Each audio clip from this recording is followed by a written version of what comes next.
ধন্যবাদ। আসলে আমাদের আপনারা জানেন যে আহলুস সুন্নাত ওয়াল জামাত আমরা যারা আছি, এদেশে একমাত্র শান্তিপ্রিয় দল আহলুস সুন্নাত ওয়াল জামাত। আহলুস সুন্নাত ওয়াল জামাতের অনুভূতিকে এবং আহলুস সুন্নাত ওয়াল জামাতের যে শান্তির বার্তাগুলো এদেশে পৌঁছে দেওয়ার জন্যে কিন্তু রাজনৈতিক অঙ্গনে আমাদের পদার্পণ। সেখানে আপনারা জানেন যে আমাদের বৃহত্তর সুন্নি জোট রয়েছে।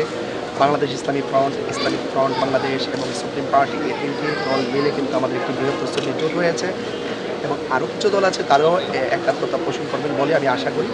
এবং পাশাপাশি আমরা আশা করছি যে এই দেশের শতকরা 65% সুফিবাদী মানুষ, অর্থাৎ সুন্নি জনতা তরিকাপন্থী মানুষ। আমি মনে করি তরিকাপন্থীরা যেভাবে এই দেশকে ধারণ করে এবং তরিকাপন্থীরা যেভাবে দেশের ধর্মকে ধারণ করে, আমি মনে করি এই দেশের রাজনৈতিক অস্থিরতাকে যদি শিথিল করতে হয়, শান্তিপ্রিয় করতে হয়, তাহলে আহলুস সুন্নাত ওয়াল জামাতের যে মূল থিমটা আছে এই থিমটা রাজনৈতিকভাবে প্রয়োগ করা উচিত।